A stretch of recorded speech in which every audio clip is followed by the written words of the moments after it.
Bonjour à tous, j'espère que vous allez bien. On se retrouve pour le brief du vendredi 24 septembre 2021. Donc au menu du jour, le Bitcoin, bien évidemment, on verra si ce rebond est prêt à poursuivre jusqu'où, si c'est toujours un rebond, s'il y a une réelle reprise, etc. On verra les conditions pour.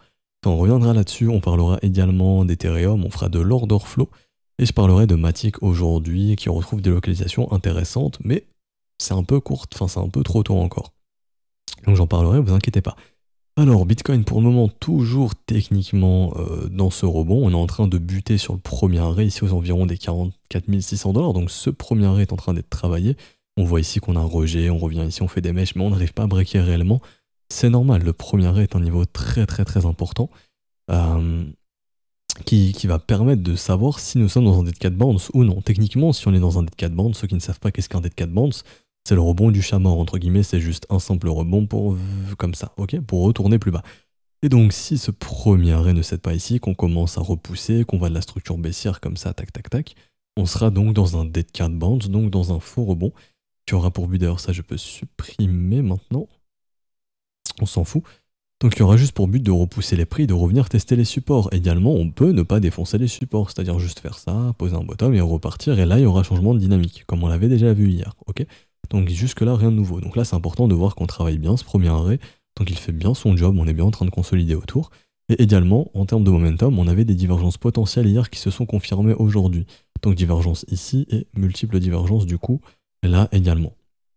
Ça ne signifie pas que le marché va baisser, ça signifie exclusivement ici qu'on commence à diverger, qu'on a une perte de momentum et que les acheteurs ont besoin de faire une pause. Et généralement, ça traduit une consolidation. Donc ici, momentum bear, consolidation actuellement, ok? Tout simplement. Et on attend de voir si cette consolidation va résoudre une reprise de dynamique baissière, c'est-à-dire des M qui se dessinent et on reprend une dynamique baissière, en gros comme ici, où tac, tac, tac, tac, tac, tac, on descend, ou alors si ça va juste être une consolidation pour une poursuite des prix vers le haut et continuer vers le haut. On ne peut jamais savoir à l'avance, donc là c'est pas de la boule de cristal. Si je vous dis on va se retourner, j'ai 50% de chance d'avoir bon, si je vous dis on va continuer, j'ai 50% de chance d'avoir bon, ici c'est 50-50. Par contre, quand la dynamique baissière est reprise, là on sait que, on va dire, il y a 60, 70, même 80% de proba de clairement reprendre une dynamique baissière et de se réattaquer au niveau précédent. Donc ici par exemple, si on top ici, on pourrait sans trop de problème revenir entre du 41 008 et du 40 800 $, admettons.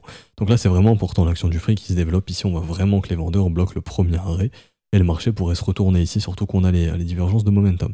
Quand je regarde en 4 heures ici, pour l'instant on commence aussi à avoir la petite perte de momentum, donc à voir si en 4 heures on a aussi de la perte de momentum, ce qui pourrait permettre aux vendeurs de récupérer le momentum pour aujourd'hui et ce week-end. Donc à ce moment-là, peut-être refaire une attaque baissière.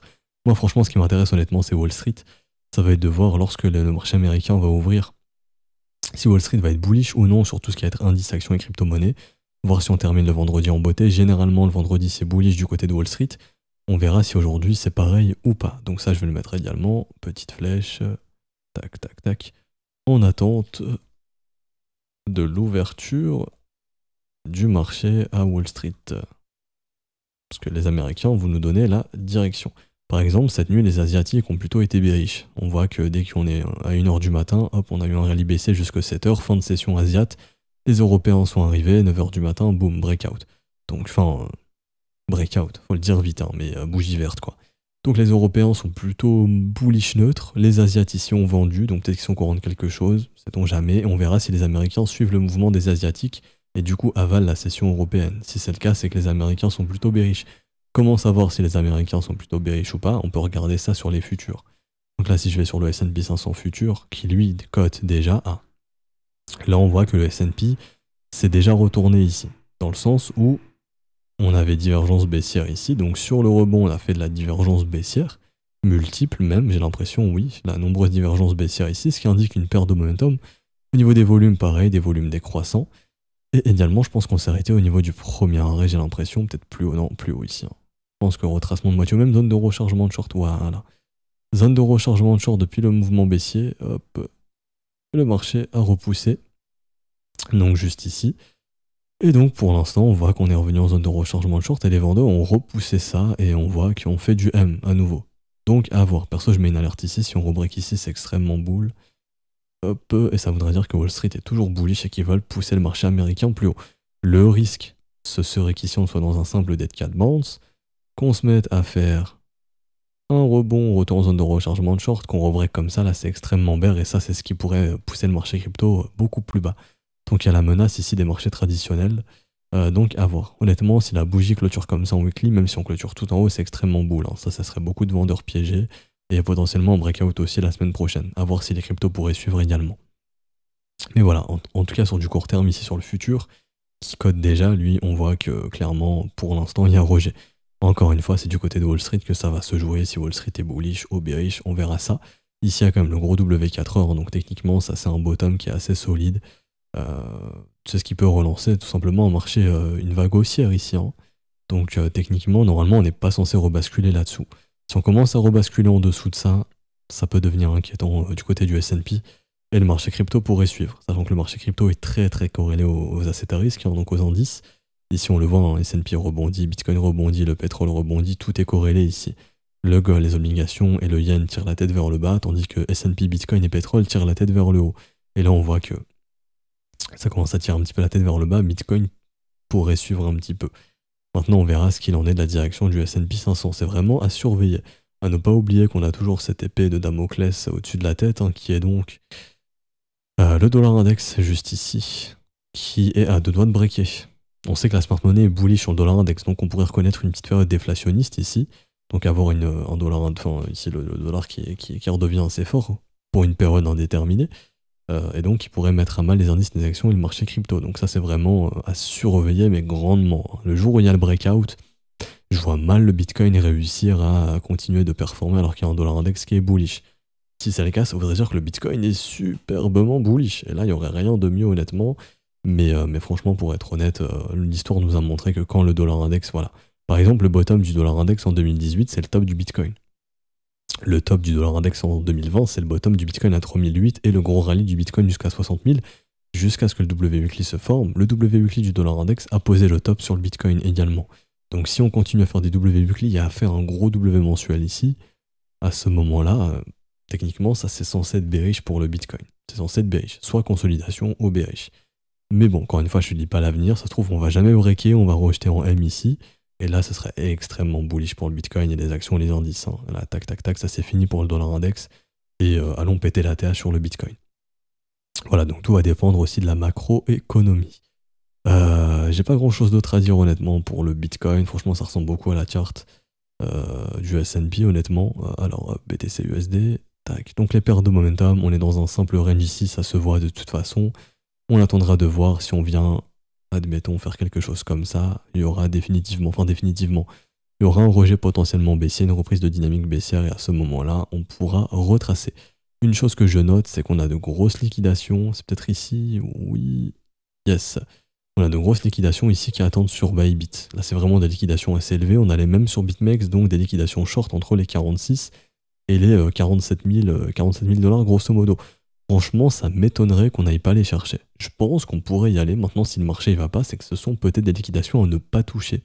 Des liquidations de gros portefeuilles qui ne veulent pas se faire liquider tout simplement. Une chose qui est importante à noter, c'est que sur la montée, les gens ne croient pas en cette montée. Les gens sont en train de shorter ce rebond, hein, et le funding continue d'être très très vite négatif. Ça, techniquement, c'est bullish. D'un point de vue dérivé, c'est bullish. C'est ce qui pourrait permettre de pousser les prix plus haut. Et donc, techniquement, de venir chercher les liquidations plus hautes. Je l'ai noté ici avec les élèves tout à l'heure. Ça, c'est en gros la zone des shorts, enfin des shorts à liquider, hein. Donc, franchement, ça m'étonnerait qu'on n'y aille pas, honnêtement. Ça m'étonnerait qu'on n'y aille pas, vu le nombre de shorts à liquider et vu surtout le nombre de gens qui sont bear, hein, le ratio short qui augmente fortement ici. Il y a beaucoup de gens qui sont venus shorter sur cette montée. Donc, je pense qu'il y a un paquet de liquidations à venir chercher là-haut. Maintenant, si on n'y va pas, bah ça veut tout simplement dire que le marché ne veut pas y aller, que ce sont des liquidations intouchables entre guillemets, des gros portefeuilles qui ne veulent pas qu'on touche à leurs ordres, et le marché repartira au sud tout simplement.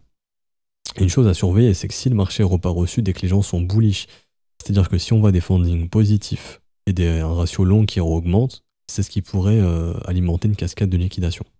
Une chose que j'ai notée également, c'est que pour l'instant les creux sont tous ascendants ici. Creux ascendant, creux ascendant, creux ascendant, ascendant, ascendant ici, ascendant ici, ascendant. Ça signifie que là, on a un paquet de stops qui s'accumulent et qui s'accumulent du côté des acheteurs de plus en plus, vu qu'on est en train de faire un maximum de creux ascendants. Donc c'est ce qui pourrait créer également un maximum de liquidation à déclencher ou un maximum de stops. Ce qui pourrait donc alimenter un rallye baissier, parce que pour l'instant, le marché des dérivés, enfin le marché est très porté par ce qui se passe sur les dérivés, c'est pas vraiment le spot qui fait l'action du prix, c'est plus les contrats dérivés, on le voit ici, il y a des mèches, des stops dans tous les sens qui se font sauter. C'est vraiment très market maker ici. Et du coup, bah, c'est vraiment fait sur les dérivés, quoi. Du coup, la petite div baissière qui fait son effet, c'est de la consolidation. On verra si on tente un breakout baissier. Également, je vous montre ça assez rapidement. Donc là, c'est des grosses liquidations short qui attendent plus haut. On pourrait venir les chercher si Wall Street est bullish cet après-midi, on ira les chercher très très probablement. Mais ce que je veux montrer surtout, c'est qu'ici, on a des liquidations longues à venir bouffer. Et pour l'instant, il n'y a rien grosso modo ici. C'est-à-dire que si on veut s'attaquer aux liquidations longues, il va falloir au minimum venir entre 42 700 et ça jusqu'aux 41 800 $. Et bon, après, il y a des liquidations longues plus bas, hein, qui attendent dans les 39 000, etc., etc. Mais là, si vraiment on se réattaque aux acheteurs et qu'on rejette le premier arrêt, on devrait très très vite regagner les 42 008 jusqu'à 41 800 $. Donc pour faire simple, le bilan, c'est quoi? Le bilan, c'est que d'un point de vue des contrats dérivés, il y a un paquet de liquidations à venir chercher là-dedans. Donc dans la zone de rechargement de short, on a également des fundings qui restent négatifs sur les contrats dérivés. Faut pas trop prendre en compte le funding ici, je dirais, parce qu'on a vraiment un marché spot qui est très peu liquide, donc ça crée des spreads très très vite entre le dérivé et le spot. Mais bon, c'est quand même une chose à prendre en compte. Si ici il y a des whales ou de la smart money qui veut shorter ce marché ici par exemple, je vois difficilement comment elle pourrait le faire avec un funding négatif. Elle va pas s'amuser à payer des frais. Je pense que pour avoir un retournement ici de marché, il faudrait vraiment qu'on vienne chercher les liquidations, qu'on consolide et qu'ici on a un funding positif qui puisse permettre justement au gros de shorter et en étant payé pour le faire. Et quand il y a un funding négatif, vous payez des frais simplement, vous payez les acheteurs et les professionnels généralement shortent rarement avec des fundings négatifs. Franchement, ils sont plutôt là à shorter quand le funding est positif parce qu'ils sont payés pour shorter. Vous aussi, s'il y a un funding qui est positif et que vous shortez, vous gagnez des frais sur vos positions. Vous ne payez pas de fees, vous gagnez des fees, tout simplement. Donc un professionnel aura plus d'intérêt sur de grosses positions à gagner des frais qu'à en payer, tout simplement. Surtout que si on a un funding négatif, c'est-à-dire que la majorité est short, et de toute façon on le voit ici, hein.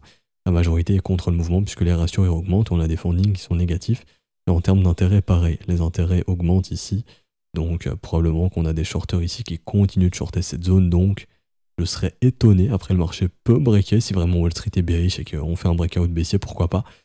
Mais honnêtement, il y a beaucoup de liquidations ici qui attendent et les gens continuent de shorter, donc je vois difficilement le marché ne pas y aller. Après, s'il n'y va pas, attention au mouvement baissier derrière, franchement, attention au mouvement baissier. En termes de liquidation, acheteuses, je les ai ici dans le Discord, hop, juste ici. Voilà, il y a un paquet de longues à liquider, donc là, au niveau des 43-42, bah, je l'aurai ici en fait.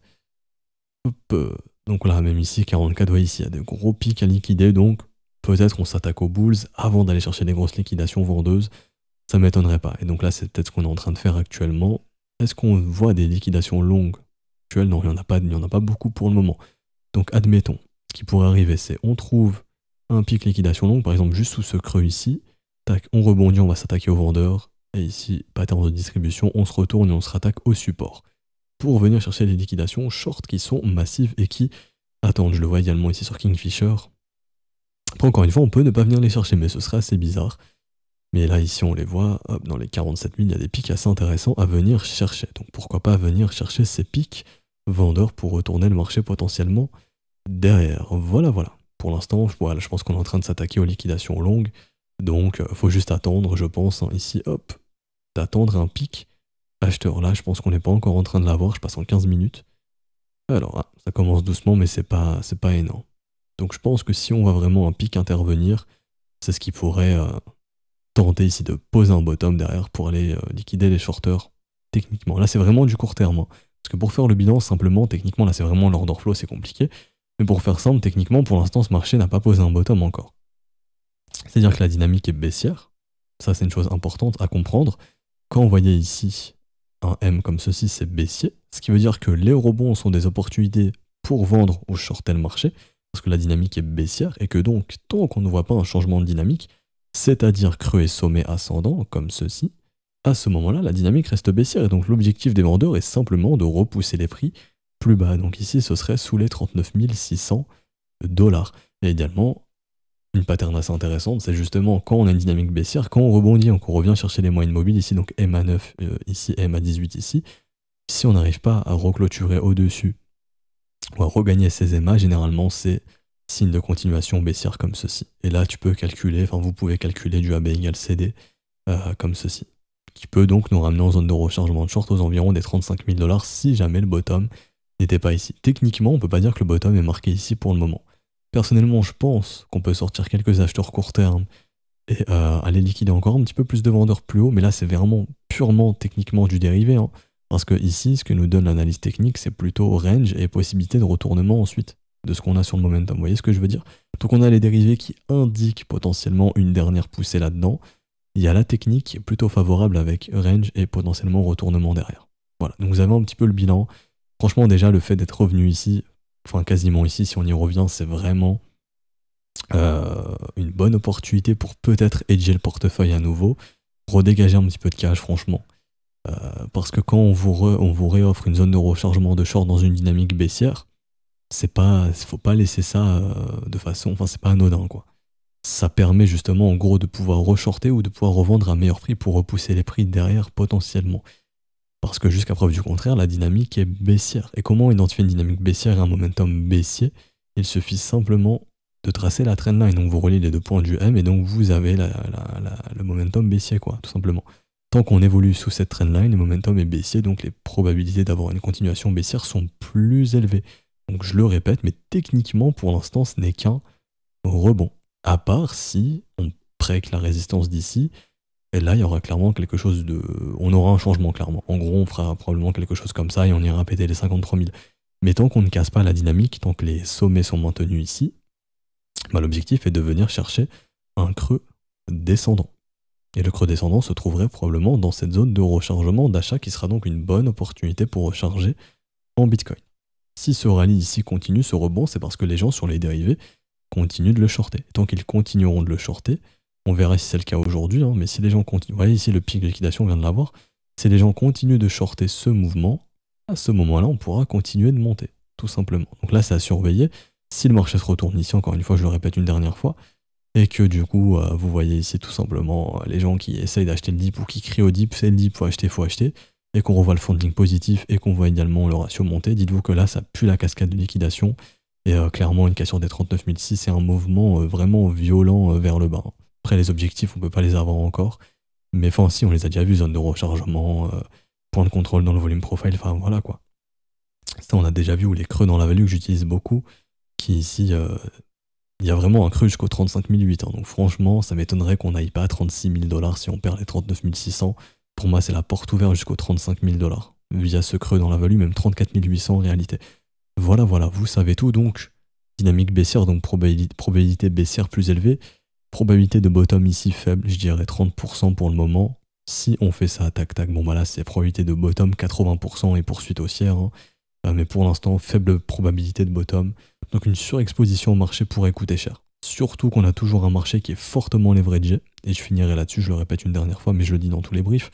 On a un marché qui est très leveragé. Dans le sens où, hop, on le voit ici, mais l'open interest est super élevé ici. Hein. On a un open interest encore global de tous les exchanges de 116 000 bitcoins sur les paires en USDT. Je peux vous convertir ça en USD, mais c'est pas ce qui m'intéresse le plus. Mais ça fait en gros 5 milliards. C'est assez élevé. Généralement, on aime bien bottom quand on est aux environs de cette zone ici. Là. Donc en gros, entre les 65 000 et 56 000. Donc ce qui prouve qu'on a un marché encore qui est assez leveragé et que si jamais les gens sont en mode buy the dip, donc le prix descend et que l'open interest augmente et que les gens sont contre le mouvement baissier, à ce moment-là, méfiance, ça peut vite finir en catastrophe et finir en cascade de liquidation comme on a connu en mai 2021. Et à ce moment-là, il faudra acheter le 100. Et comment savoir quand on sera sur le bottom? C'est quand vous verrez des gros pics de liquidation ici, comme ce fut le cas par exemple en mai ici, enfin plutôt ici là les pics, parce que Binance après ne communiquait plus réellement les valeurs, mais admettons vous allez sur Bybit et vous regardez les pics de liquidation sur Bybit, c'est là où on a le plus de traders nouveaux entre guillemets, donc là on peut liquider le plus facilement, à mon humble avis, et également pour savoir les spreads futurs, ici. Quand les spreads futurs seront à 0% au-dessous, là vous serez dans un environnement où le marché est très pessimiste et c'est le meilleur moment pour acheter. Voilà, pour l'instant, on voit qu'on n'est pas encore au meilleur moment pour acheter techniquement d'un point de vue spreads. Voilà, vous savez tout. Et donc là, on est en train de, repousser suite aux divergences baissières. Et le premier arrêt fait son rôle de premier arrêt. Repousser les prix. Et on est en train de liquider un petit peu d'acheteurs À voir si Wall Street est bullish cet après-midi pour le dip et essayer de repousser ça vers les grosses liquidations short, potentiellement. Et donc Ethereum, du coup, même chose, Ethereum, pareil, est venu tester son premier arrêt, lui, plus violent que Bitcoin, dans le sens où, M-top ici, hein, tac, tac, tac, tac, lui, il a déjà repris sa dynamique baissière pour l'instant, donc rejet du premier arrêt, ce qui peut techniquement se solder par ce qu'on appelle un dead cat bounce. Et à ce moment-là, la zone qui va nous intéresser sera la zone de rechargement ici. Et on verra si on arrive vraiment à marquer un bottom ici ou non. Donc là, en gros, Ethereum entre 2850 et 2760 $. Donc techniquement, juste ici. Une chose à savoir, c'est que les gens sont généralement plus bullish sur Ethereum. Les fundings sont plus élevés sur Ether. Ether représente un petit peu toutes les altcoins. Donc les gens sont majoritairement plus bullish sur les alts parce qu'ils sont généralement plus exposés sur les altcoins que sur le Bitcoin. Voilà. Donc vous savez tout. On a les niveaux importants. On a vu également les probabilités que ce soit un dead cat bounce ou un vrai bottom. Donc vrai bottom, probabilité faible. Pour l'instant, par contre, encore une fois, je le répète une dernière fois, si on voit ça, consolidation ici, on rebondit, et qu'on fait ça, la probabilité de bottom 80% et renouveau dynamique haussière, et là on ira défoncer les résistances. Voilà, vous savez tout, rapidement, je vous remontre les ordres sur OKEx, donc le marché asiatique, où généralement il y a de grosses whales qui mettent des ordres en avance, et elle souhaite toujours acheter au niveau des 38 500 et grosso modo au niveau des 29 500 $. Et pareil, des gros ordres de vente sont déjà posés à 48 pour bloquer les prix, et de 51 à 53, et c'était le marché asiatique qui nous avait posé le top. Si vous regardez bien, ici on en parlait des ordres de vente depuis très longtemps, on est venu chercher leurs ordres de vente et boum, on s'est retourné vraiment de façon violente. Et donc là on voit qu'eux ils veulent acheter vers les 38 500, 38 200, et de gros ordres d'achat pareil qui attendent à 29 000, donc là ce serait le scénario catastrophe et liquidation. Donc les gens qui veulent acheter le dip, ça dip jamais, et là boum, liquidation, et eux ils viennent acheter là-dedans quoi. N'oubliez pas JP Morgan qui voulait acheter à 25 000, donc il avait annoncé les 25 000. Je n'ai aucune confiance en JP Morgan parce qu'il l'avait annoncé ici. Mais si le but était une déviation ici, donc une diversion, pour faire entrer les gens là-dedans, et ensuite on défonce le marché pour pouvoir recharger là-dedans tranquillement, ça pourrait arriver. Je dis pas que ça va arriver, mais ce serait ça le scénario catastrophe et cascade de liquidation qui nous ramènerait donc sur les bottoms trouvés ici en été. Et donc permettrait de poser un bottom ici en hiver, et donc là ce sera la meilleure opportunité pour recharger en Bitcoin pour une poursuite du cycle. Voilà, on a vu tous les scénarios possibles, j'essaie de faire le brief le plus complet pour cette fin de week-end. Ethereum, on a vu aussi rapidement, maintenant on va se focus sur les alts, et beaucoup d'alts sont dans ce scénario aussi. Donc ça, je peux exit ça. On regarde du coup Matic, qui est intéressant qui redevient intéressant en termes de localisation, mais c'est tout. C'est juste en termes de localisation. Je vais juste rehausser la luminosité. Donc ça, c'est la zone de rechargement d'achat. Pour du long terme, c'est un bon prix. Maintenant, vous connaissez mon avis qui est, il faut toujours attendre une structure qui montre que le marché se retourne, et pour l'instant, ce n'est pas le cas. Donc là, on revient sur le V-bottom d'ici. Les V-bottoms sont amenés à être retestés. Il va probablement être retesté. Donc une zone de retest, c'est la zone actuelle. Corps de chandelle aussi ici, 80 centimes. 80 centimes pour du Matic, c'est un bon prix. Admettons, si jamais, pour du long terme, admettons si jamais Matic décide, si le marché part dans un dip massif et que le marché se fait défoncer, à ce moment-là, on viendra bouffer le V-bottom très probablement, et le ratio qui généralement post-bottom sur les marchés, sur le marché crypto surtout, c'est 88,6%. Donc 31 centimes, je dis pas que Matic va venir à 31 centimes, je dis juste que si vraiment on trouve pas bottom ici, on pourrait y aller. Une chose qui est importante à noter, c'est le gros creux dans la value ici qui s'étend jusqu'aux 50 centimes. Donc il y a des raisons de penser qu'on pourrait revenir faire un petit tour à 50 centimes. Est-ce que ce serait aberrant de parler de 50 centimes pour Matic? Non. Parce que rappelez-vous, on en parlait ici quand il était à 3 centimes. Déjà de revenir à 50 centimes, c'est déjà beaucoup plus élevé que quand on regarde en log, on prend vite du recul. Hein. Si le M-top se forme, on peut très vite retracer beaucoup plus, et un Matic sous 10 centimes pourrait arriver. Je dis pas que ça va arriver, loin de là. Mais c'est vraiment pour vous préparer à tous les types de scénarios. Possible accumulation, c'est fait ici. Ici, ça pourrait être la distribution. Les mecs ont acheté entre 1 centime et 3 centimes. S'ils revendent entre 70 centimes et grosso modo 2 $, pour eux, c'est encore de bons profits, faut pas oublier. Hein. Si on prend la plus grosse zone d'accumulation qui est ici, les mecs sont encore à 5000% de profit. Donc est-ce que c'est intéressant pour une Wells de vendre à ce prix-là 1,13 $? Bah oui, sachant qu'elle est encore en x51, bien sûr que oui, pour redistribuer, ça peut être intéressant. Maintenant, je dis pas qu'on va venir chercher ces prix-là en dollars. Déjà, pour l'investissement à long terme, les prix qui sont, en gros, tout ce qui est sous 1 $, franchement, pour du long terme, c'est intéressant. Voilà. Mais techniquement, si vous voulez être sûr d'être du bon côté de la dynamique, attendez tranquillement, faible volat, qu'un bottom se pose, ça c'est oui, let's go, et là vous pouvez entrer sans problème. Voilà, du coup on se retrouve lundi pour un prochain brief, j'espère que ça vous aura plu, si c'est le cas n'hésitez pas à laisser un petit pouce bleu, à vous abonner si ce n'est pas déjà fait, à nous rejoindre sur Discord, je mets le lien en description et en commentaire. Si vous voulez rejoindre l'école, attendez absolument le 1er octobre si c'est via le Patreon. Donc le Patreon, c'est tout ce qui est paiement, PayPal, euros, etc. Attendez absolument le 1er octobre. Si vous voulez rejoindre dorénavant, vous pouvez le faire via les modalités crypto, et ça ne change rien, les modalités crypto, vous pouvez le faire quand vous voulez. Admettons, vous rejoignez pour un mois. Aujourd'hui, nous sommes le 26 décembre, non, 24 septembre, waouh. Fatigué, fin de brief, 24 septembre, vous aurez accès jusqu'au 24 octobre, bien évidemment. En revanche, le Patreon, la refacturation se fait le 1er, donc c'est beaucoup plus intéressant d'attendre le 1er octobre. Ne rejoignez surtout pas via le Patreon. Voilà, du coup, on se retrouve lundi pour un prochain brief. Je vous souhaite un bon week-end. Ciao tout le monde.